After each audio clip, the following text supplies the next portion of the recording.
اعوذ باللہ من الشیطان الرجیم بسم اللہ الرحمن الرحیم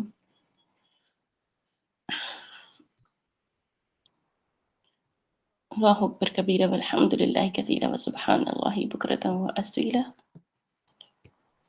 رب اشرح لی صدری ویسر لی امری واحلل عقدۃ من لسانی یفقہوا قولی ربی زدنی علما۔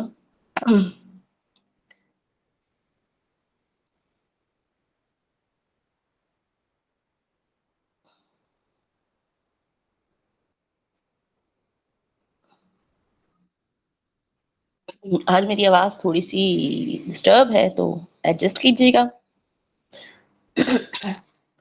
چلتے ہیں ایک امیجنری جنت کی طرف، ایک امیجنری جرنی کی طرف۔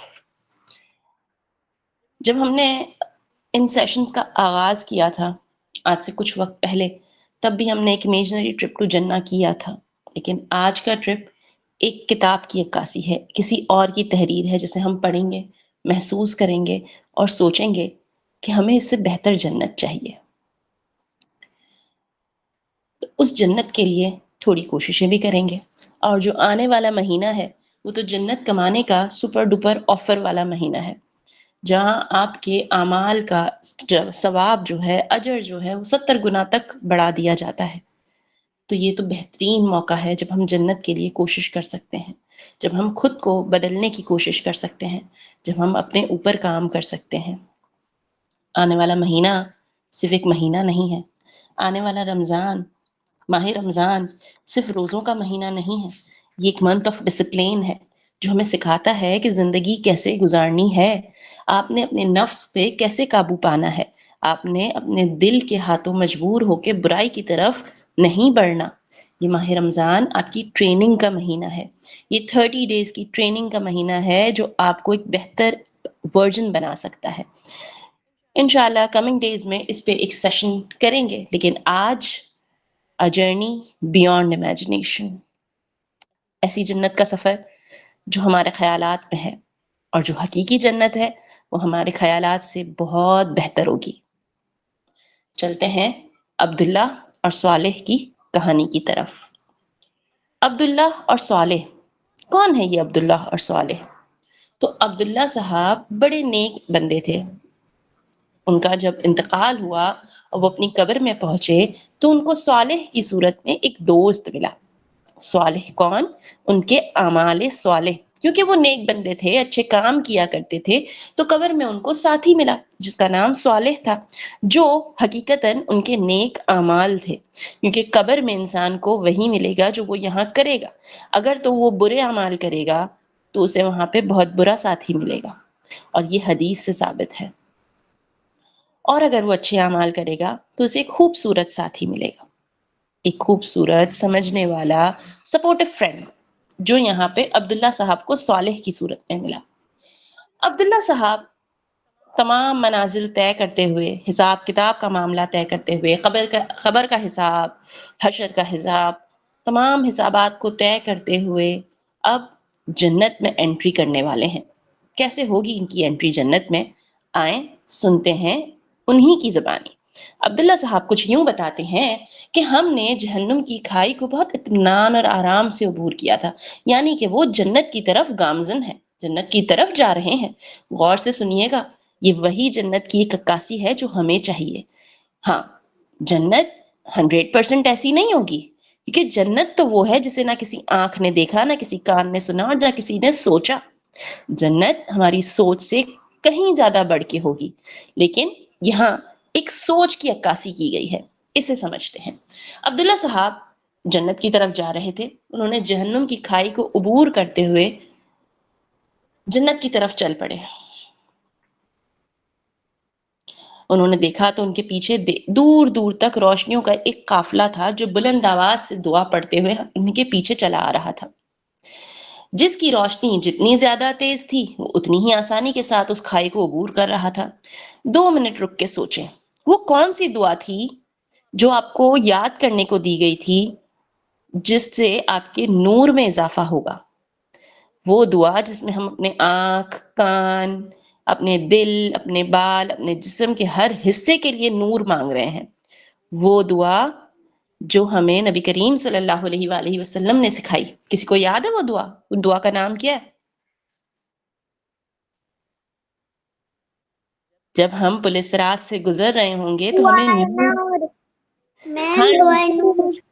السلام علیکم بچوں. جی دعائے نور. دعائے نور ہی وہ دعا ہے جب ہم پولیس رات سے گزر رہے ہوں گے نا تو ہمیں وہاں نور کی ضرورت پڑے گی.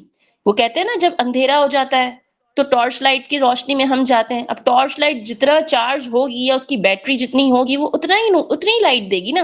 تو ہم نے جتنا نور اس دنیا میں کمایا ہوگا پولیس رات پہ اتنا ہی اجالا ہمیں دکھے گا. اگر تو ہمارے پاس 0.001% نور ہوگا تو ہم بہت مشکل ہوگی پولیس رات کو پار کرنے میں. ہمیں گرنے کا خطرہ ہوگا, ہم گر سکتے ہیں, کچھ بھی ہو سکتا ہے. اور اگر ہمارے پاس 100 واٹ کا بلب ہوا تو ہم تو بڑے آسانی سے گزر جائیں گے پولیس رات سے. اب اس 100 واٹ کی الیکٹرسٹی جمع کیسے کریں؟ تو یہ دعائے نور جو یاد کرنے کے لیے دی تھی رمضان سے پہلے, اسے ریوائز کریں اور اپنی نماز میں اپنے روٹین میں شامل کریں. اب کسی کو یہ یاد ہے کہ یہ پڑھنی کب ہوتی ہے؟ یہ بھی تو بتایا تھا نا. یس میم, یہ نا روزے سے پہلے. اچھا جی, اور کب پڑھنی ہوتی ہے؟ ڈیلی بیسس پہ کب پڑھتے ہیں؟ میم فجر کی سنت اور فرض کے درمیان. جی فجر کی سنت اور فرض کے درمیان.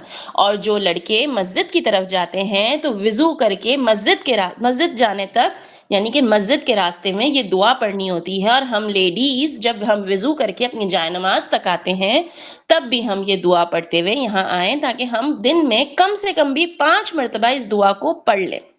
یاد رہے گا؟ اس دعا کو آپ میں سے کوئی بھی شیئر کر دے.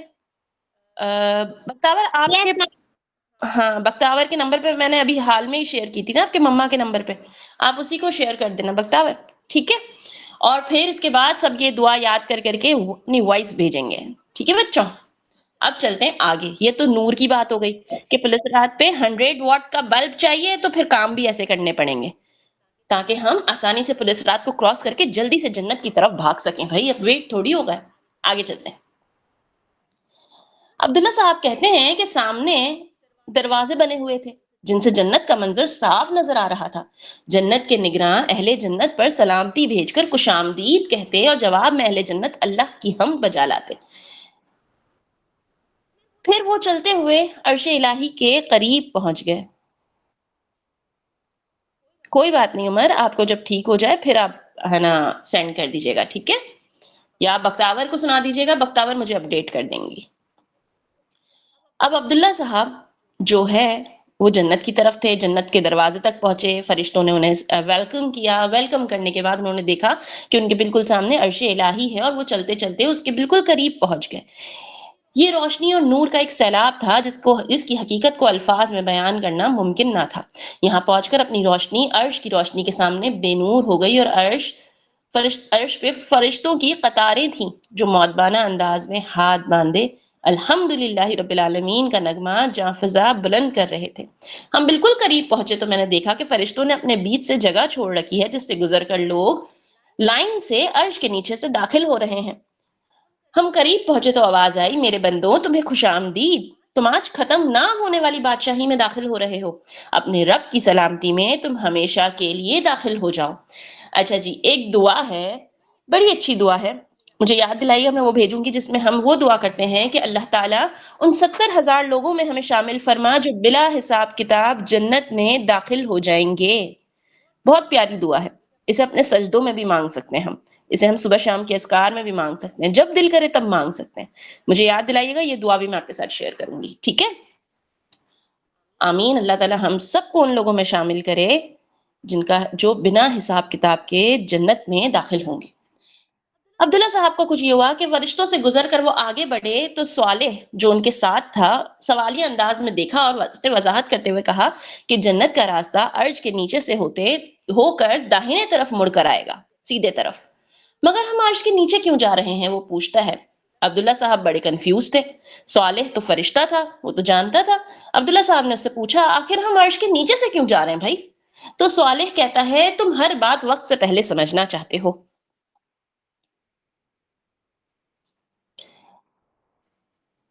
عرش کے نیچے جا کر ہر انسان کا آخری تزکیہ ہو جائے گا. مگر تزکیہ تو ہم دنیا میں کرتے تھے. تزکیہ یعنی کہ پاکی حاصل کرنا. ہم غسل کرتے ہیں، یہ سب پاکی حاصل کرنے کے طریقے ہیں نا. تو وہ انسان کا لاسٹ تزکیہ ہوگا، کیونکہ جنت میں تو انسان صاف ستھرے ہوں گے. اور پھر دین کی پوری جدوجہد اس لیے تھی کہ انسان کا نفس پاک ہو جائے. مومن دنیا میں اپنے جسم کو صاف ستھرا رکھتا ہے، اپنی خوراک کو پاکیزہ رکھتا تھا. وہ عبادت کے ذریعے اپنی روح اور احکام شریعت پر عمل کر کے اپنے معاشرت، معیشت اور اخلاق کو پاک رکھتا تھا. یہ دنیا میں اہل ایمان کی کوشش تھی، جس کا بدلہ آج رب کی پاکیزہ جنت میں داخلے کی صورت میں دیا جا رہا ہے. لیکن اس پاک جنت میں داخلے سے قبل اللہ تعالیٰ خود اہل ایمان کو پاک کریں گے، جس کے بعد ان کی روح، جسم اور اخلاق ہر طرح کی گندگی سے، ہر طرح کی ناپاکی سے دھل جائے گا. اب عبداللہ صاحب کنفیوز ہو گئے، آپ بھی کنفیوز ہو گئے ہوں گے کہ آخر ایسا کیا ہوگا کہ سب کچھ ختم ہو جائے گا، ایسی کون سی دھلائی ہو رہی ہوگی. تو مطلب یہ ہے کہ جو انسانی جسم ہے، جو دنیا میں خون، نجاست، بدبو، دیگر ناپسندیدہ چیزوں سے بھرا ہوا تھا، اب وہ نور سے بھر جائے گا، جس کے بعد تمہارے جسم سے فضلات نکلیں گے، نہ بدبو آئے گی، نہ فضلات نکلیں گے، نہ بدبودار پسینہ بہے گا. تمہاری سانس کے ساتھ خوشبو آئے گی، پیشاب پاخانے کی جگہ خوشبودار پسینہ آئے گا. تمہارے کان، ناک، آنکھ، منہ اور جسم سے کوئی گندگی نہیں نکلے گی. اس طرح تمہارے دل سے ہر منفی جذبہ، یعنی کہ ہر نیگیٹو فیلنگ، جیسے کہ حسد، تکبر، کینہ، ہر طرح کا برا کام کی جو چاہت ہوتی تھی نا، وہ بھی ختم ہو جائے گی. اور تمہاری سوچ، نظر، جسم اور روح سب پاکیزہ ہو جائیں گے. عبداللہ صاحب بڑے خوش ہوئے. سبحان اللہ، پھر تو بڑا مزہ آئے گا. یہی نہیں، یعنی کہ آپ کی صلاحیتیں اور طاقتیں بھی ایکسٹرا آرڈنری ہو جائیں گی جنت میں انٹری کے ساتھ ہی. نہ وہاں نیند آئے گی، نہ آرام کی ضرورت ہوگی، نہ ہم تھکیں گے، نہ بور ہوں گے، نہ بیزار ہوں گے، نہ ڈپریشن، نہ ٹینشن، نہ اسکول جانا ہوگا، نہ پڑھنا ہوگا، نہ رونا آئے گا. کتنا مزہ آئے گا. اور تھکیں گے بھی نہیں، ایکسٹرا آرڈنری انرجی ملے گی. تو عبداللہ صاحب پوچھتے ہیں کیا سب کے ساتھ یہی ہوگا؟ تو صالح جواب دیتا ہے، ہاں سب کے ساتھ یہی ہوگا، البتہ جس کے اعمال جتنے زیادہ اچھے ہوں گے، اس کی طاقت، اس کا حسن اور اس کا کمال اتنا ہی زیادہ ہوگا. یعنی کہ جس کو زیادہ خوبصورت بننا ہے، جس کو زیادہ فیسلٹیز چاہیے ہیں، جس کو زیادہ جنت کے سروسز چاہیے ہیں، اس کو محنت بھی زیادہ کرنی پڑے گی. پھر عبداللہ صاحب کے منہ سے نکلا، الحمدللہ رب العالمین. ہم سب بھی ایک ایک بار بولیں گے، اللہ تعالیٰ آپ کا شکر ہے کہ آپ نے ہمیں مسلمان بنایا. الحمدللہ رب العالمین، آپ نے ہمیں اتنا سب کچھ عطا کیا. اب یہ گفتگو کرتے کرتے اب جو عرش کے بالکل قریب پہنچ چکے تھے، اب تزکیہ کی باری تھی. تو صالح یہاں سے الگ ہو گیا اور عبداللہ صاحب عرش سے ہوتے ہوئے آگے نکلنے لگے. اور جب وہ آگے نکلے تو ان کے سامنے ایک دروازہ کھل گیا اور آواز آئی، اے نفس مطمئنہ، اپنے رب کی طرف لوٹا، اس طرح کہ تو اس سے راضی ہے اور وہ تجھ سے. پھر داخل ہو جا میرے بندوں میں اور داخل ہو جا میری جنت میں. میں نے الفاظ سے حوصلہ پا کر آگے بڑھا اور دروازے کے اندر داخل ہو گیا. میری زبان پہ بے اختیار یہ کلمات جاری تھے، اللہ اکبر، اللہ اکبر، لا الہ الا اللہ، اللہ اکبر وللہ الحمد. اب عبداللہ صاحب اندر داخل ہوتے ہی انہیں محسوس ہوا کہ ایک راہداری میں آگے بڑھے جا رہے ہیں، ایک کوریڈور میں وہ آگے بڑھے جا رہے ہیں. وہاں فرش ہے، چھت ہے، دیواریں ہیں، لیکن سب بالکل کلیئر کٹ سفید کلر کا ہے، وائٹ کلر کا، پیور. اندر داخل ہوتے ہی انہیں ایک بہت خوشگوار احساس ہو رہا تھا. انہیں اندازہ نہیں تھا کہ یہ راستہ غیر محسوس طریقے پہ دائیں سمت میں مڑ رہا ہے. وہ کچھ ہی دور چلے تھے کہ اچانک رنگ و نور کے نے احاطہ کر لیا. رینبو کے رنگ نے ان کے اطراف میں جگمگانے لگے. آپ کے ارد گرد رینبو ہے اور پورے سکون کے ساتھ ایک نور کی چادر ان کے آر پار ہو گئی اور ان کی تمام فیلنگز پازیٹیو ہو گئیں. انہیں لگا کہ وہ ہواؤں میں اڑ رہے ہیں. وہ کہتے ہیں کہ میرا جسم بالکل بے وزن اور ہلکا ہو گیا. مجھے لگا میرا جسم ہوا میں اڑ رہا ہے اور صرف روح کی شکل میں باقی ہوں.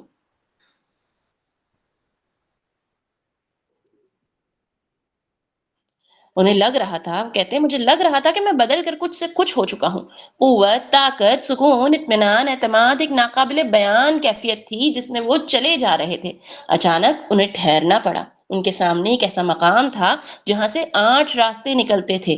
ہر راستے پہ یہ درج تھا کہ یہ راستہ جنت کے کس دروازے پہ نکلے گا. میں یہ پڑھنے کی کوشش کر رہا تھا کہ کیا لکھا ہے کہ آواز آئی شہداء کے دروازے سے اندر چلے جاؤ. میں نے غور کیا جنت کے کتنے دروازے ہیں، کسے یاد ہے؟ جنت میں انٹری کے کتنے کوریڈورز ہیں؟ جی امیز. 8 صحیح، 8 اور 7 8 صحیح بات، 8 کوریڈورز ہیں. اچھا جی، ابھی عنقریب ایک مہینہ آنے والا ہے جس کی نسبت سے ایک کوریڈور کا نام ہے، وہ کون سا ہے؟ رمیسا آپ کے بھیا کا نام کیا ہے؟ شبان. رمیسا کو پتا ہونا چاہیے رمیسا کو. رمضان. رمضان، لیکن اس ڈور کا نام کیا ہے؟ چلیے یہ دیکھیے گا، ٹھیک ہے، ہم آگے چلتے ہیں. ریان. ریان. ریان کا مطلب کیا ہے رمیسا؟ جنت کا دروازہ. ہاں جی، آگے چلتے ہیں. اب وہ شہداء کے دروازے سے اندر چلے جاؤ. انہوں نے غور کیا تو دائیں طرف پہلا دروازہ انبیاء کا تھا اور اس کے برابر میں دوسرا دروازہ صدیقین اور پھر شہداء کا دروازہ تھا. میں اسی میں داخل ہو گیا. یہ بھی ایک کوریڈور تھا جس کے دروازے پہ ختم ہو رہا تھا. اس دروازے سے باہر آئے تو اس سے پہلے کہ میں باہر نکلتا پر کسی چیز کا جائزہ لیتا، میں نے اپنے سامنے صالح کو موجود پایا. یعنی کہ عبداللہ صاحب کا تزکیہ ہو گیا، اور اب وہ جیسے ہی شہداء کے دروازے سے جنت میں انٹر ہونے لگے تو صالح پھر ان کے ساتھ آ گیا. اس کے ساتھ ایک فرشتہ کھڑا ہوا تھا. صالح کے بجائے اس نے آگے بڑھ کے میرا استقبال کیا اور کہا کہ السلام علیکم. فرشتہ سلام کر رہا ہے. السلام علیکم، ہمیشہ باقی رہنے والی جنت کی اس بستی میں آپ کو خوش آمدید. واو، ہمیں بھی کوئی فرشتہ ایسے کہے گا جب ہم جنت میں انٹر ہوں گے. فرشتہ ہمارے سامنے ہے، ہمیں کہے گا السلام علیکم، ہمیشہ باقی رہنے والی جنت میں آپ کو خوش آمدید ہے. واو، کتنی زبردست فیلنگ ہے نا یہ. صالح نے مجھے آپ کا نامہ اعمال دیا جس میں آپ کا نام عبداللہ بیان ہوا ہے، مگر اس کے ساتھ اعزازات اتنے لکھے ہوئے تھے کہ سمجھ بھی نہیں آتا تھا کہ آپ کو کیا کہہ کر مخاطب کروں. یعنی کہ آپ کے پہنچنے سے پہلے آپ کا نامہ اعمال، آپ کی ایوارڈ لسٹ، اچیومنٹ لسٹ فرشتوں کو دے دی جائے گی اور ہر فرشتہ آپ کو پہچانتا ہوگا. Isn't it great کہ ہر کوئی وہاں آپ کو پہچانتا ہوگا، ہر فرشتہ آپ کے نام سے، آپ کے کام سے واقف ہوگا، ہر کوئی آپ کی تعریف کر رہا ہوگا. Oh my God, it's great. جب اسکول میں کوئی ہم اگر پوزیشن لیتے ہیں، ٹاپ کرتے ہیں، اور جب سب لوگ ہمیں مبارکباد دیتے ہیں تو کتنا اچھا لگتا ہے. یہ تو جنت ہوگی، فرشتے ہمیں پہچانیں گے. وہ تھے رضوان. ہمارے میزبان کا نام کیا ہے؟ عبداللہ صاحب پوچھتے ہیں. تو یہ میزبان نہیں دربان ہے، ان کا نام رضوان ہے. رضوان ہنستے ہوئے بولے یہاں میزبان آپ ہیں سردار عبداللہ، یہ آپ کی بادشاہی ہے، ذرا دیکھیے تو آپ کہاں ہیں. اس کے کہنے پہ میں نے نظر دوڑائی تو دیکھا کہ میں ایک بالکل نئی دنیا میں داخل ہو چکا ہوں. یہاں آسمان اور زمین بدل کے کچھ سے کچھ ہو چکے تھے.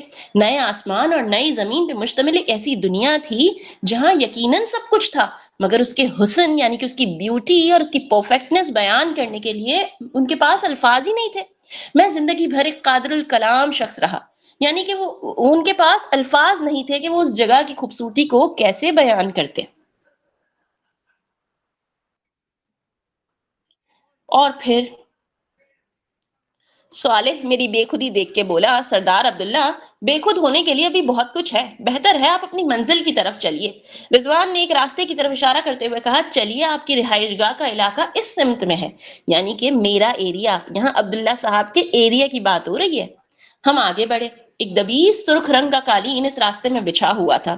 ہم اس پر چلنے لگے. اس راستے میں دونوں سمت فرشتوں کی قطار تھی جو ہاتھوں میں گلدستے لیے، ریشمی رومال لہراتے ہوئے، پھولوں اور خوشبوؤں کا چھڑکاؤ کرتے ہوئے سلام اور مرحبا کہتے میرا استقبال کر رہے تھے. Grand welcome. یہ ایک طویل راستہ تھا جو دور تک چلا جا رہا تھا. بچپن میں گرینڈ ویلکم تھا نا. دور سے اس پرستان کی بلند و بالا تعمیرات نظر آ رہی تھیں. یہ عالیشان عمارات اور شاندار محلات کا ایک منظر تھا جو سبزے سے لدے پہاڑوں، اس کے دامن میں پھیلے پانی کے فرش اور نیلگوں آسمان کی چھت کے ساتھ ایک خیالی دنیا کی تصویر لگ رہا تھا. 2 منٹ رکیں، سوچیں. ایک خوبصورت منظر، پرفیکٹنس، بیوٹی، ہر طرف سبزہ ہی سبزہ، خوبصورت پہاڑ، عالیشان عمارتیں ارد گرد، نیلا آسمان، پالیوشن فری آسمان، اور آپ کے نظروں کے نیچے پانی، صاف شفاف پانی، ایک imaginary world, proper imaginary world. Abdullah Sahab پوچھتے میں نے رضوان سے پوچھا اس وقت لوگ جنت میں داخل ہو رہے ہیں، آپ کے پاس کیا اتنا فارغ وقت ہے کہ سب کو چھوڑ کے میرے ساتھ آ گئے؟ وہ ہنس کے بولے یہاں وقت رکا ہوا ہے، آپ یوں سمجھیں کہ دو جنتی جو ایک کے بعد ایک کر کے اندر داخل ہو رہے ہیں، ان کے اندر آنے میں کافی وقفہ ہوتا ہے، اور جو جنتی ذرا کم درجے کے ہیں وہ تو مہینوں اور برسوں نہیں صدیوں کے فرق سے اندر آئیں گے. اٹ مینس کہ رضوان صاحب جو ہیں یعنی کہ جو جنت کے داروغہ تھے وہ سب کو اسپیشل ٹریٹمنٹ، پرسنل ٹریٹمنٹ دیں گے. پھر اب عبداللہ صاحب کی ایک بیوی تھی. اب یہ جو کتاب ہے نا اس کے پیچھے کے بھی بہت سارے باب ہیں. اس کو میں سمرائز کر کے آپ کے سامنے رکھ رہی ہوں. اس کے لیکن سارے باب آپ کو یوٹیوب پہ مل جائیں گے، میں نے ہی ریکارڈ کیے ہیں. پوری کتاب میں نے ریکارڈ کی ہے، 15 ایپیسوڈز ہیں. بہت خوبصورت کتاب ہے، دل دہلا دینے والی کتاب ہے. یہ اس کا بہت خوبصورت ایک تھا جو آپ کے ساتھ شیئر کیا جا سکتا تھا، تو آپ چاہیں تو اس کو پڑھ لیجئے گا. اب یہاں بات ہو رہی ہے عبداللہ صاحب کی وائف کی، نائمہ، جو بھی جنت میں آنے والی تھی، لیکن عبداللہ صاحب وہ تھوڑے اپر لیول پہ تھے تو اس لیے وہ پہلے آئے. ان کی جو وائف تھی وہ بعد میں آنے والی تھی. انہوں نے نائمہ کے بارے میں پوچھا تو ان کی بات کا جواب رضوان نے دیا. سردار عبداللہ آپ تو بہت پہلے اندر آ گئے ہیں، آپ کی اہلیہ محترمہ نائمہ اور دیگر لوگ کچھ عرصے ہی میں یہاں آ جائیں گے، مگر اس وقت میں آپ کے کرنے کا یہاں بہت کام ہے. آپ کو اپنی جنت، اپنی اس دنیا، اس کی بادشاہی، یہاں کے خدام اور یعنی کہ نوکر اور دیگر متعلقہ لوگوں سے واقفیت حاصل کرنی ہے، یعنی کہ اپنے تمام جو آپ کا عملہ ہے، جو آپ کے امپلائیز ہیں، آپ کو ان سب کے بارے میں جاننا ہے. تو عبداللہ صاحب حیران پریشان پوچھتے ہیں اچھا یہاں اور کون ہے؟ دیکھیے یہ آپ کے خدام میں سے چند نمایاں لوگ کھڑے ہیں، یعنی کہ آپ کی سروسز کے لیے یہ لوگ حاضر ہیں. رضوان کی توجہ دلانے پر میں نے دیکھا کہ فرشتوں کے بعد قطار میں دونوں سمت ایسے لڑکے کھڑے تھے جو اپنی ٹین ایج کی ابتدا میں تھے، یعنی کہ جوان غلام.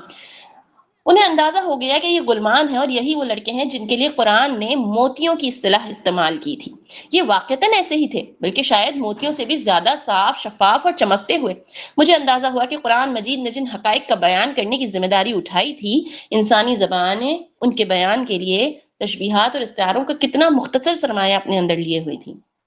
آج جو کچھ سامنے تھا وہ بیان کرنے کی نہیں، صرف دیکھنے اور محظوظ ہونے کی چیز تھی. یہ غلام ایک ایسی ہی حقیقت تھے. فرشتوں کی طرح غلام بھی پرجوش انداز میں میرا استقبال کر رہے تھے. البتہ جیسے ہی میں ان کے قریب پہنچتا وہ گھٹنوں کے بل بیٹھ کے اپنا سر جھکاتے. یہ موتیوں کی ایک لڑی تھی جو میرے استقبال میں بچھی جا رہی تھی. اب آج رات میں ہوپ فلی سب کو ایسے ہی خواب آئیں گے، ٹھیک ہے؟ اور پھر جسے ایسا خواب سچ میں آئے نا، سچ میں وہ شیئر کرے گا کہ وہ ایک پرنس ہے اور اس کے آگے سب کچھ بہت بیوٹیفل ہے اور اس کے آگے لوگ بچھے جا رہے ہیں. ہو.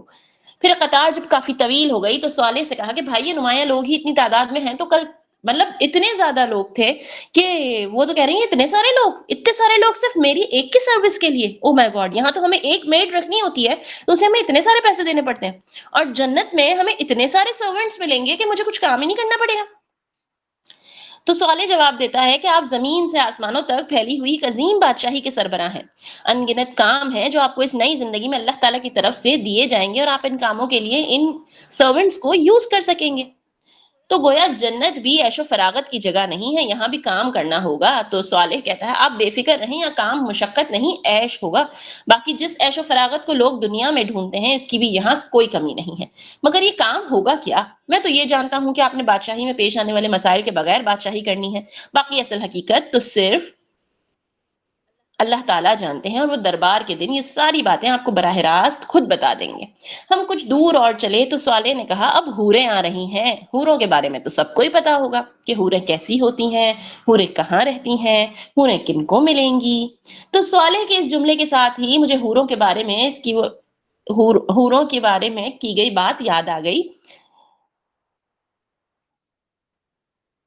اور میں حوروں کو دیکھ کے ٹھٹک گیا کہ وہ تو بہت خوبصورت تھیں.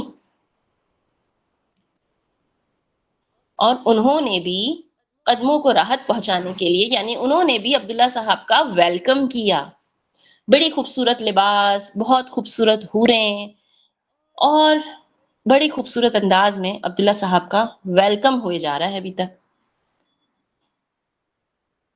وہاں پہ جو لڑکے اور لڑکیاں تھیں وہ انتہائی ایکسٹرا آرڈینری پاورز کے ساتھ وہاں پہ تھے. وہاں پہ کوئی تھکتا نہیں تھا.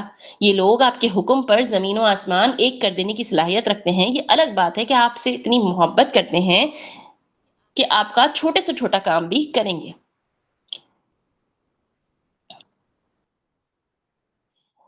یہ دیکھتے ہی عبداللہ صاحب سجدے میں گر گئے. عبداللہ صاحب جیسے ہی سجدے میں گرے تو صالح نے انہیں اٹھایا اور کہا عبداللہ اٹھو اور اپنے سجدے کی مقبولیت دیکھو. میں اٹھا تو ایک حیرت انگیز منظر میرا منتظر تھا. میں نے دیکھا کہ حور و گلما کے چہروں پر بشاشت اور خوشی کی لہر دوڑ رہی تھی اور ان کی جھولیاں انتہائی حسین موتیوں سے بھری ہوئی تھیں. میں کچھ نہیں سمجھ پایا. صالح نے میری حیرت کو دور کرتے ہوئے کہا کہ اللہ نے تمہاری طرف ان کو بخشش عطا کی ہے. یعنی کہ عبداللہ صاحب نے جب اللہ کا شکر ادا کیا اور سجدہ شکر کیا تو اللہ تعالیٰ نے خوش ہو کر وہ جتنے بھی سرونٹس تھے ان سب کو حسین موتیاں عطا کر دیے, جھولیاں عطا کر دیں. ان کی جھولیاں حسین موتیوں سے بھر دیں. تو صالح ان کو وہی سمجھا رہا تھا کہ یہ تمہاری طرف سے انہیں گفٹ دیے گئے ہیں. پھر وہ دوبارہ چلنے لگے اور آخر کار وہ ایک استقبالی قطار ایک بلند بالا دروازے پہ ختم ہوئی. ہمارے قریب پہنچنے سے قبل ہی دروازے کے دونوں پٹ کھل چکے تھے. یہاں سے رضوان واپس لوٹ گئے اور میں صالح کے ساتھ اپنی رہائش گاہ میں داخل ہو گیا. یعنی کہ وہ اب اپنے گھر میں اپنے محل میں داخل ہو رہے ہیں. ان کا جو محل تھا ایک کاٹیج, ہٹ نہیں, گھر نہیں, مکان, عمارت, بلڈنگ, بنگلہ, کوٹھی, محل, قصر یا شہر, یہ تمام الفاظ اس کو ڈیفائن کرنے کے لیے ناکافی ہیں. یعنی کہ ایک شہر سے بھی زیادہ بڑا گھر تھا ان کا. وہ تا حد نظر پھیلا ہوا ایک وسیع علاقہ تھا جو سرسبز پہاڑوں پر ان پر بنے فلک بوس محلات, ان کے دامن میں میلوں پھیلے باغات, ان کے نیچے بہتی ندیاں اور دریاؤں کا ایک ایسا مجموعہ تھا جن کے بیان کے لیے شاید الفاظ تو وہی ہیں جو میرے ذہن میں تھے, مگر ان کی حقیقت اور ان کی خوبصورتی اور شان و شوکت بالکل مختلف تھی. اتنے سارے محلات میں میری رہائش گاہ کون سی ہوگی؟ اب تو وہ کنفیوز ہو گئے. یہ اتنے سارے محلات میرے لیے ہیں, میں کس میں رہوں گا؟ تو صالح کہتا ہے کہ محلات تمہاری رہائش گاہ نہیں ہے, تمہاری قریبی سرونٹس کی رہائش گاہ ہیں. جیسے ہمارا سرونٹ کوارٹر ہوتا ہے نا, تو وہ سرونٹس کی رہائش گاہیں بھی محلیں تھیں, محلات جیسی تھیں جہاں وہ رہا کریں گے. تمہاری رہائش گاہ یہاں سے کافی دور ہے, تم چاہو تو پیدل بھی چل سکتے ہو, مگر بہتر ہے اپنی سواری میں جاؤ. یہ کہہ کر اس نے ایک طرف بڑھنے کا اشارہ کیا. میں نے اس سے دیکھا تو ایک انتہائی شاندار مگر قدرے چھوٹا سا گھر بنا ہوا تھا. چھوٹا اس دنیا کے حساب سے تھا, وگرنہ پچھلی دنیا کے اعتبار سے تو یہ کوئی عظیم الشان محل جتنا وسیع تھا. مگر عجیب بات یہ تھی کہ صالح توجہ نہ دلاتا تو میں کبھی اس کی موجودگی محسوس نہیں کر سکتا, کیونکہ یہ مکمل طور پر شیشے کا بنا ہوا اتنا شفاف تھا کہ اس کے آر پار سب کچھ نظر آ رہا تھا. یعنی کہ ایک ایسی سواری جو گھر کی صورت تھی, اور ایسی سواری کہ جس کے باہر آپ سب دیکھ سکتے ہو, وہ ٹرانسپیرنٹ تھی, شیشے کی بنی ہوئی تھی, جیسے شیش محل. عبداللہ صاحب صالح کے پیچھے چلے. اس گھر میں کوئی گاڑی وغیرہ جیسی سواری کھڑی ہوگی, مگر وہ سیدھا مجھے اس گھر کے وسط میں یعنی کہ سینٹر میں موجود ایک کمرے میں لے گیا, جہاں ہیرے جواہرات سے شانہ انداز کی عالیشان سیٹس موجود تھیں, بینچز موجود تھیں. اور صالح نے مجھے اشارہ کیا کہ یہاں بیٹھ جائیں, اور پھر وہ بولا یہ تمہاری سواری ہے, تمہیں تمہاری منزل تک پہنچا دے گی. یعنی کہ جنگل میں جنت میں سب کچھ آٹومیٹک موڈ پہ ہوگا. اب صالح یہاں سے واپس چلا جاتا ہے اور عبداللہ صاحب اپنی سواری میں بیٹھ جاتے ہیں, اپنے شیش محل میں بیٹھ جاتے ہیں, موتیوں کی کرسیوں پہ بیٹھ جاتے ہیں, اور اب یہ سواری خود بخود چل پڑے گی اور ان کو ان کی منزل تک لے جائے گی. سب کچھ آٹومیٹک ہے, انسان وہاں سوچے گا اور اسے ملے گا. پھر یہ ہوا, عبداللہ صاحب یہ سب دیکھ کے بڑے شوق تھے, خوش تو تھے, لیکن سب کچھ انیوزول تھا. اب آپ کو کوئی کسی ایسی سواری میں بٹھا دے اور آپ سے کہے کہ یہ خود تمہیں پہنچا دے گی, تو آپ کو کتنا عجیب لگے گا. وہ تو جنت کی سواری تھی. پھر اور جنت کی حقیقی سواری تو اس سے بھی بہت زیادہ بڑھ کے ہوگی. پھر سوال عبداللہ صاحب نے سوچا کہ یہ چلے گی کیسے. انہوں نے دل میں سوچا, میں نے دل میں سوچا کہ صالح نے کہ کیا ہوا کہ وہ رب تو اس لمحے بھی میرے ساتھ ہے. اچھا جی, انہوں نے سوچا کہ یہ سواری چلے گی کیسے, تو میں نے دل میں سوچا کہ صالح نہیں ہے تو کیا ہوا, میرا رب تو اس لمحے بھی میرے ساتھ ہے نا, جو دنیا میں زندگی بھر میرے ساتھ رہا تھا. اس کے ساتھ ہی مجھے بے اختیار قرآن کریم کا یہ بیان یاد آ گیا کہ جنت میں بندوں کی ہر درخواست سبحان اللہ کہنے سے پوری ہو جایا کرے گی. میں نے دھیرے سے کہا سبحان اللہ. اچھا معاذ مجھے یہ بتائیں, سبحان اللہ ہم کب کب پڑھ سکتے ہیں؟ معاذ ایڈوانس Yes, ma'am. ہاں جی Yes. ہم سبحان اللہ کب کب پڑھ سکتے ہیں؟ جب کوئی چیز اچھی لگ جائے یا جب بہت زیادہ اچھی آ جائے یا کوئی گفٹ دے رہا ہو. اور ہم جب سیڑھی اترنا چڑھنا کرتے ہیں تب کچھ پڑھتے ہیں؟ یس میم. سبحان اللہ سبحان اللہ. کب پڑھتے اور ہیں؟ سیڑھی چڑھتے اترتے ہوئے اور وہ نا صحیح سے سیڑھی سیڑھی چڑھتے ہوئے اور پھر نماز اور پھر وہ جو ہے کیا بولتے ہیں نماز صبح اور شام کے اذکار میں پڑھتے ہیں اور نماز کے بعد پڑھتے ہیں.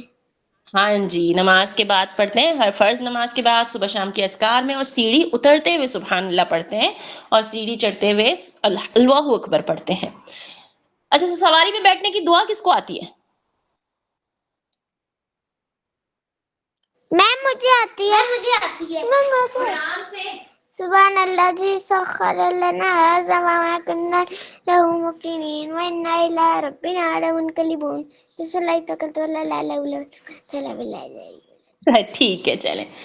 اب انہیں یاد آیا کہ انہوں نے پڑھا تھا کہ جنت میں تو آپ کو کوئی بھی خواہش ہوگی تو وہ سبحان اللہ سے پوری ہو جائے گی. تو ان کے ساتھ یہ ہوا کہ جو ایک سواری تھی وہ خود بخود انہوں نے سبحان اللہ کہا اور وہ سواری چلنے لگی. وہ خوشی سے کھلکھلا اٹھے اور زور سے پکار اٹھے کہ بسم اللہ مجریہا و مرساہا. یہ پیغمبر نوح علیہ السلام کے الفاظ تھے جو آپ نے اپنی کشتی میں بیٹھ کے کہے تھے. اب میری سواری دھیرے دھیرے ایک سمت بڑھنے لگی، یعنی کہ ان کی سواری اب چل گئی.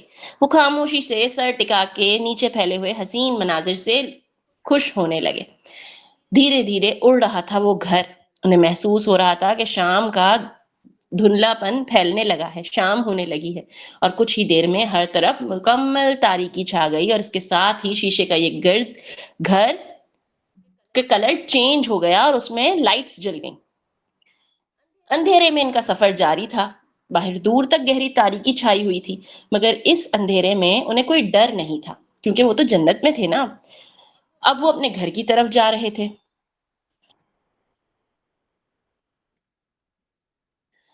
اور بڑے سکون میں وہ اپنی سواری میں بیٹھ کے اپنے گھر کی طرف رواں دواں تھے. میم انہیں بھوک نہیں لگی؟ ابھی آگے ان کے لیے آئے گا نا، آگے ان کی سروسز بھی کی جائیں گی، انہیں بھوک لگے گی تو کھانا دیا جائے گا. ابھی ہم سنتے ہیں غور سے کہ وہ اب سواری میں بیٹھ کے رواں دواں ہیں، اب کہاں پہنچیں گے.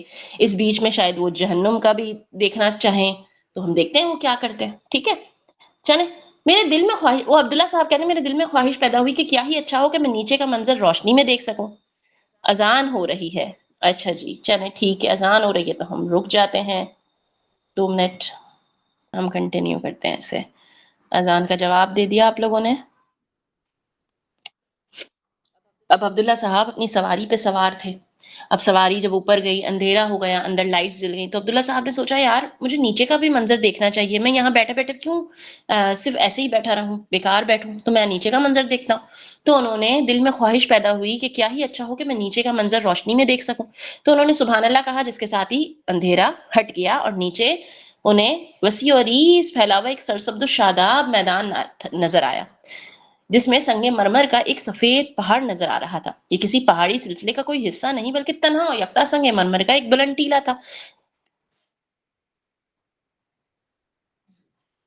یہ نو کہ عظیم الشان اور عالیشان محل کی بنیاد کا کام کر رہی تھی، یعنی کہ یہ ایک محل تھا.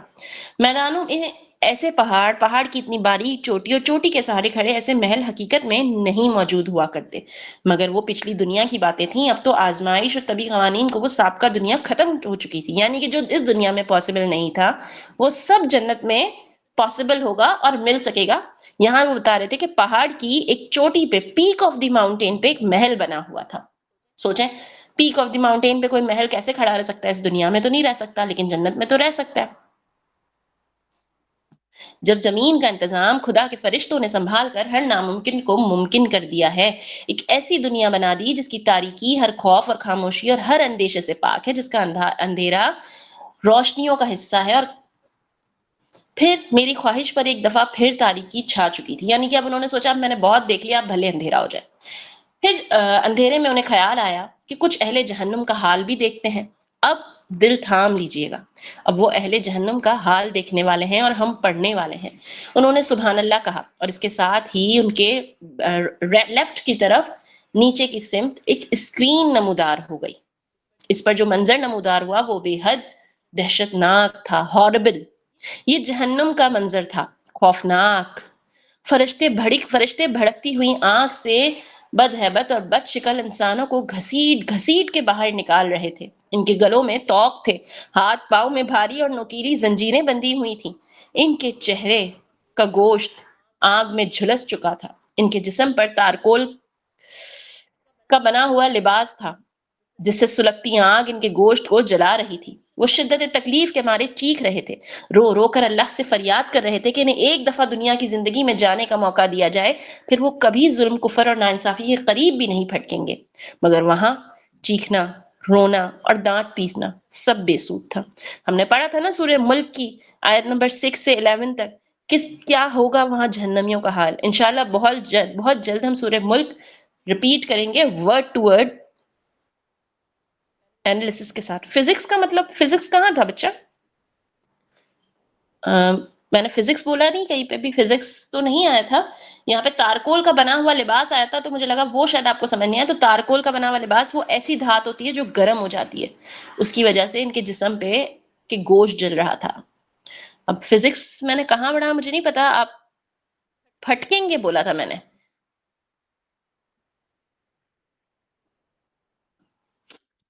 آپ مانگیں گے تو مل جائے گی عمر. پھر ان جہنمیوں نے چلا چلا کر پانی مانگنا شروع کیا، یعنی کہ وہ آگ کی تپش سے چیخ رہے تھے، رو رہے تھے، لیکن کچھ بھی کام نہیں آئے گا اس دن. جہنمیوں نے چلا چلا کے پانی مانگنا شروع کیا تو فرشتے ان کو گھسیٹتے ہوئے پانی کے کچھ چشموں تک لے گئے.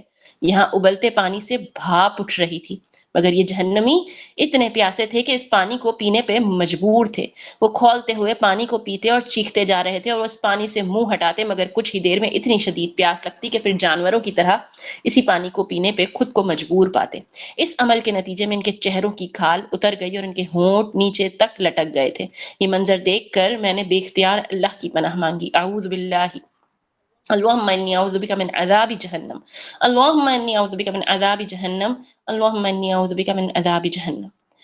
اور اس اللہ کا شکر ادا کیا کہ اس نے مجھے اس بدترین انجام سے بچا لیا. پھر میں اس منظر کو بھول کر اس جاذب نظر روشنی کو دیکھنے لگا جو پہاڑ کی چوٹی پہ بنے میرے محل سے اٹھ رہی تھی. یعنی کہ اب عبداللہ صاحب مزید یہ منظر نہیں دیکھ سکتے تھے، انہوں نے وہ اسکرین بند کروا دی اور وہ اپنی جنت انجوائے کرنے لگے.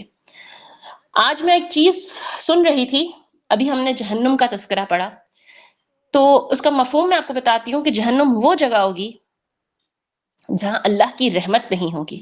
جہنم آپ کی وہ ماں ہوگی، آنکھ سے بنی ہوئی وہ ماں جو آپ کو ہر اچھائی سے دور کر دے گی. جو اللہ کی رحمت وہاں پہ ختم ہو جائے گی، وہاں اللہ کی کوئی رحمت نہیں ہوگی، وہاں صرف عذاب ہوگا، صرف دردناک عذاب. چلتے ہیں عبداللہ صاحب کے پاس واپس، وہ کیا کر رہے ہیں. پھر وہ اس منظر کو بھول کے وہ اپنی جنت انجوائے کرنے لگ گئے. وہ کہتے ہیں میری سواری دھیرے دھیرے اس محل کی سمت بڑھ رہی تھی. میرے دل میں خواہش پیدا ہوئی کہ محل پہنچنے سے قبل ہی میں یہاں بیٹھے بیٹھے اس کو دیکھ لوں. حسب معمول میں نے سبحان اللہ کہا. ایک میرا کمرہ سنیما گھر میں بدل گیا. یعنی کہ اب ان سے اتنا بھی ویٹ نہیں ہو رہا تھا کہ میں اپنے محل کب پہنچوں گا اور میں کب دیکھوں گا کہ اللہ تعالیٰ نے مجھے کیا دیا ہے. تو انہوں نے بھائی یہ خواہش کی کہ مجھے تو یہیں دیکھنا ہے. تو پھر ایک اور اسکرین نمودار ہوئی اور انہوں نے اپنا محل یہیں پہ دیکھ لیا. 3D فلم چلنے لگی. کہتے ہیں کہ مجھے محسوس ہوا کہ میں خود محل کے اندر موجود ہوں اور سب کچھ دیکھ کر سن سکتا ہوں. آج یہاں جشن کا سما تھا. بلند پہاڑ کی چوٹی پہ میرا یہ شاندار محل بغیر نور بنا ہوا تھا. بغیر لائٹ کے پھوٹتی ہوئی روشنیاں اس محل کو مزید خوبصورت بنا رہی تھی، جیسے کسی سمندر میں روشنی کا ایک جزیرہ بنا ہوا ہو. وسیع و عریض محل کی کوریڈور پر سرونٹس چہل پہل بکھرے موتیوں کا منظر پیش کر رہے تھے. بلند و بالا درخت، ان پر لگے انگنت اقسام کے پھل، ہر درخت پر مختلف رنگ کے پتے، ہزارہا طرح کے پودے جن پہ لگے ہوئے رنگ برنگے پھولوں کلیاں. پھر یہ سب کچھ بے ترتیب نہ تھا بلکہ اصل حسن ترتیب میں ہی تھا، بیلنس تھا جس کے ساتھ ان درختوں، پودوں اور پھولوں کو منظم کیا گیا. یہ باغ کسی شاعر کی دلاویز غزل کی طرح تھا جس میں منتشر الفاظ کو وزن، قافیے اور ردیف کے نظم میں. اچھا جی، بہت ہی خوبصورت باغ تھا. اس حسین و جمیل باغ کے حسن میں وہ راستے اور روشیں قیامت ڈھا رہی تھیں جو یاقوت، موتی، زمرد، نیلم اور فیروزے جیسے قیمتی پتھروں کے سنگریزوں سے بنائی گئی تھیں. یعنی کہ وہ پہاڑ بھی بہت قیمتی تھا جو یاقوت، موتی، زمرد، فیروزہ، نیلم جن کے نام ہم دنیا میں سنتے ہیں نا، ان پتھروں سے بنا ہوا تھا.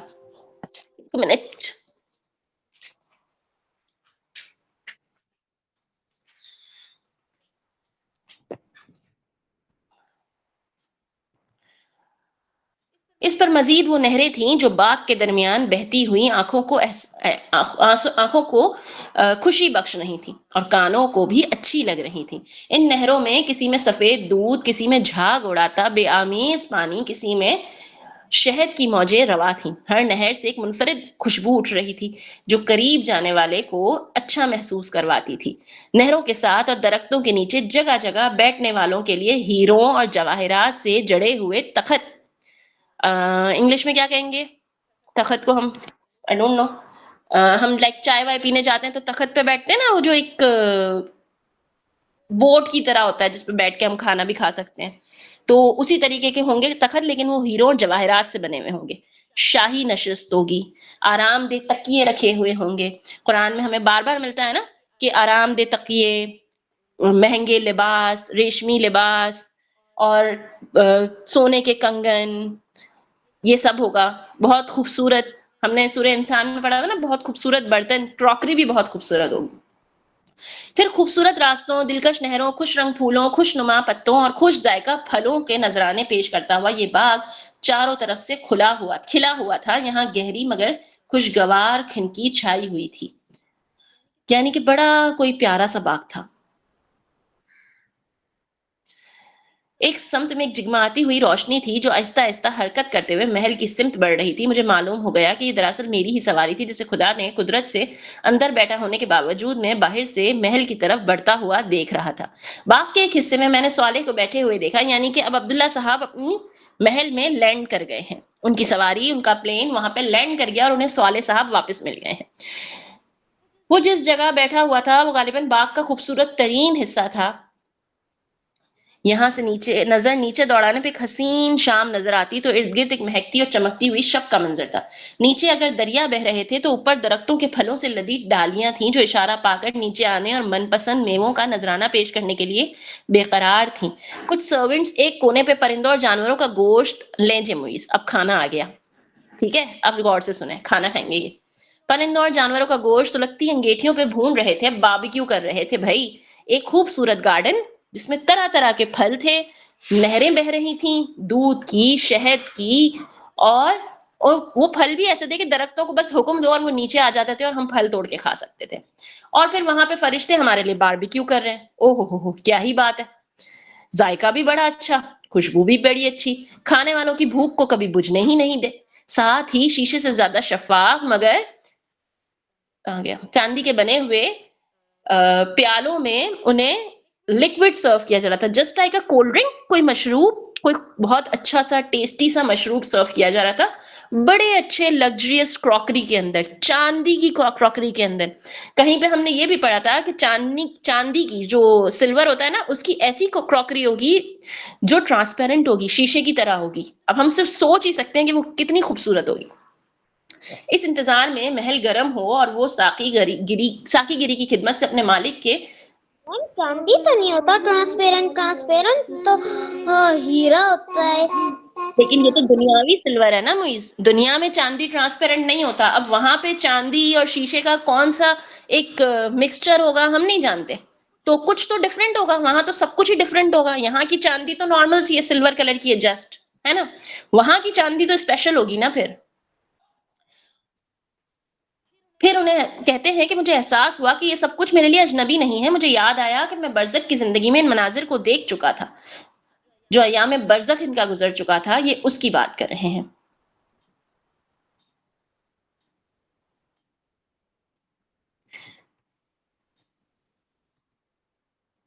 پھر سوال پوچھتا ہے کہ تم پہلے اپنے محل کا معائنہ کرو گے، یعنی کہ اپنے محل کا وزٹ کرو گے، یا کھانے پینے کا ارادہ رکھتے ہو؟ میں تو اس رہائش گاہ کے حسن سے اتنا متاثر ہو گیا ہوں کہ میں سوچ بھی نہیں سکتا کہ یہ خوبصورتی اس طرح بھی تخلیق کی جا سکتی ہے. ان امیجنیبل بیوٹی تھی وہاں پہ. یہ تو پھر الفاظ میں بیان کر رہے ہیں، سوچے حقیقی جنت کتنی خوبصورت ہوگی. عبداللہ یہ سب تو صرف آغاز ہے. اس وقت سے لے کے دربار والے دن تک جو کچھ بھی تم دیکھو گے، قرآن اس سب کو نظر یعنی ابتدائی مہمانی کا سر و سامان کہتا ہے.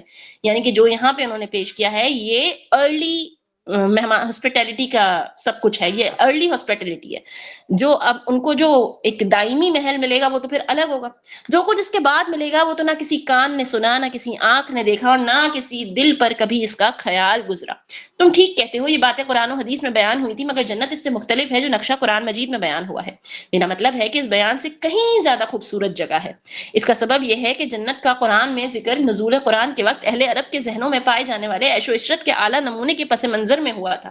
یعنی جن چیزوں کو اہل عرب زیادہ بڑی نعمت سمجھتے تھے، اسی کو بیان کر دیا گیا. وہ آدمی بے وقوف ہوگا جو جنت کو صرف انہی تک محدود سمجھے گا.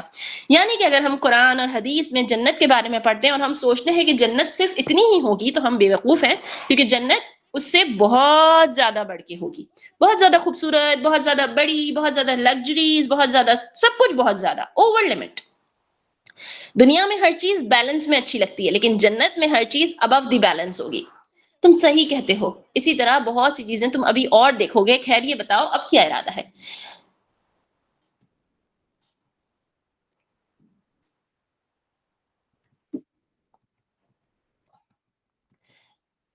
صحیح جی، آگے چلیں. تو عبداللہ صاحب کہتے ہیں کہ میں ایک بہت بڑی سلطنت کا تنہا اور بلا شرکت غیر حکمران بن چکا تھا. وہ ابھی تک شوق کے عالم تھے کہ اتنی بڑی جنت مجھے مل گئی ہے.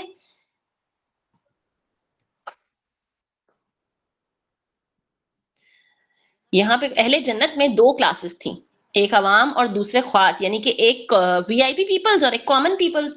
تو عوام یا کم درجے کے اعمال والے لوگ تھے جنہیں انعام میں ایک یا ایک سے زیادہ ستاروں اور سیاروں کو دے دیا گیا تھا. پلانٹس دیے گئے تھے، سٹارز اینڈ پلانٹس دیے گئے تھے جو کامن پیپلز تھے.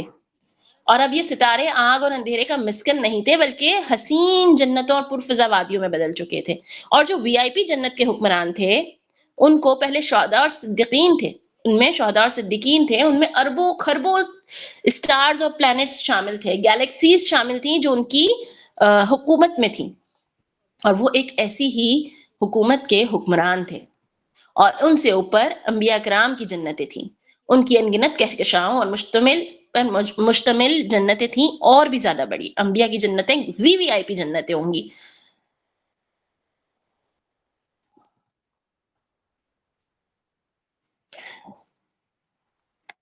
اچھا جی، پھر یہاں پہ سوالے نے بتایا کہ یہ سب کچھ اللہ تعالیٰ کے دربار کے دن بیان کریں گے کہ کس نے کیا کام کرنا ہے. تو اس روز ہر شخص کو اس کی سلطنت رسمی طور پہ دے دی جائے گی. فی الوقت تو لوگ صرف زمین پہ مقیم تھے، اور بقول صالح کے ان کو جو کچھ نعمتیں یہاں مل رہی تھی وہ بس ارلی ہاسپٹیلٹی یعنی کہ ابتدائی مہمان نوازی کی نوعیت کی چیزیں تھیں. اصل نعمتیں جو کسی آنکھ نے نہ دیکھا، نہ کسی کان نے سنا، نہ کسی دل پہ ان کا گمان گزرا، وہ دربار والے دن کے بعد ہی ملنا شروع ہوں گی، جب رسمی طور پہ ان کے اعزازات اور ان کو اچیومنٹس اور ان کے ایوارڈز دیے جائیں گے. البتہ تب تک لوگوں کو پروٹوکول، دربار کا دن کیا ہے؟ وہ جنتیوں کو جنت میں جانے کے بعد ان کے لیے ایک وی آئی پی گیدرنگ ہوگی، جیسے ہماری ایوارڈ سیریمنی ہوتی ہے نا، ان کی ایوارڈ سیریمنی ہوگی. جنت مل جانے کے بعد ایوارڈ سیریمنی بھی ہوگی، ٹھیک ہے.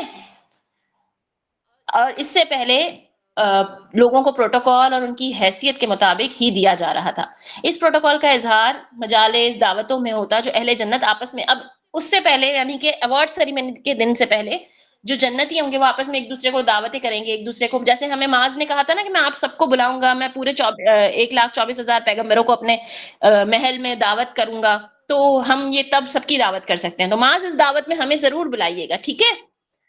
Okay ma'am. اوکے ببو. میں پوری دنیا کی دعوت کروں گا، اپنے قاری صاحب کی بھی دعوت کروں گا.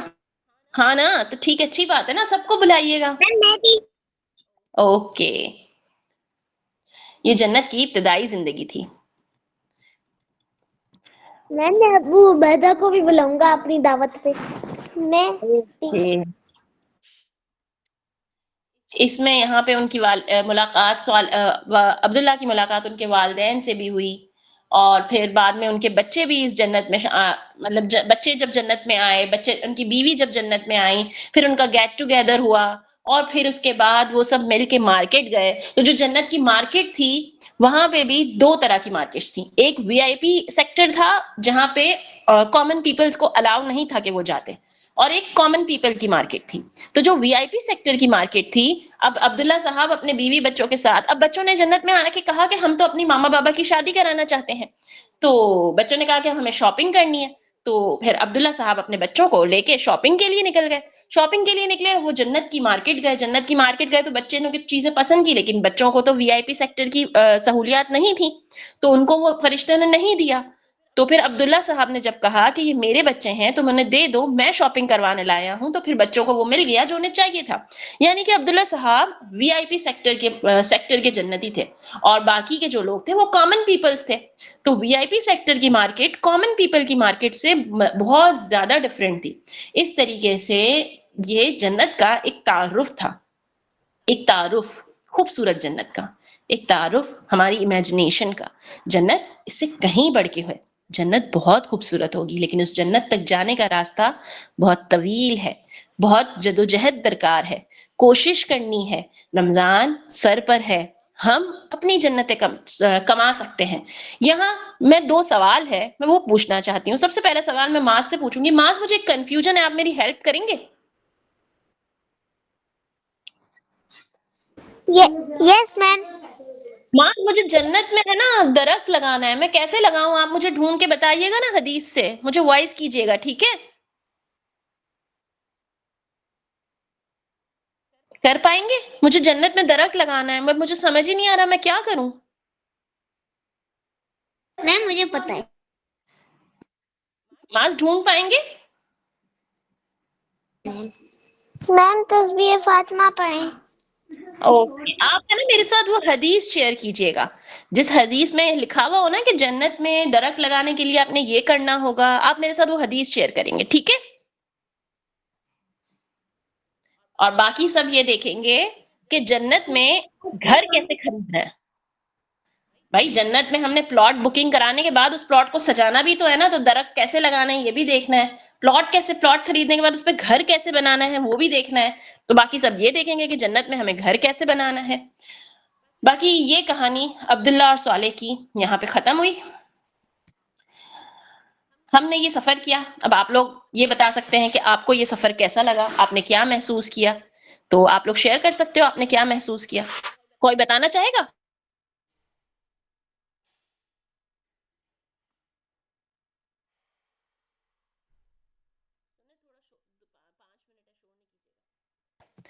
کتنا اچھا لگا مجھے یہ بتائیں، کوئی بھی انمیوٹ کر کے. میم میرا تو دل کیا کہ میں جنت میں چلا جاؤں ابھی سے. ہے نا، میرا بھی بہت دل کیا تھا جب میں نے یہ پڑھا تھا نا کہ یار جنت تو کتنی پیاری ہے، جنت میں جانا چاہیے. تبھی تو میں نے سوچا میں میرے بچوں کے ساتھ جنت کی سفاری کرتی ہوں. چلیں اب انشاءاللہ کمنگ ڈیز میں ہم دیکھیں گے اپنے رمضان کو کیسے بہتر بنانا ہے. ہم نماز کے اوپر بھی کچھ چیزیں دیکھیں گے، اور انشاءاللہ پھر ہم ڈسکس کرتے ہیں. ابھی کے لیے اتنا ہی. سبحانک اللہم و بحمدک، نشہد ان لا الہ الا انت، نستغفرک و نتوب الیک.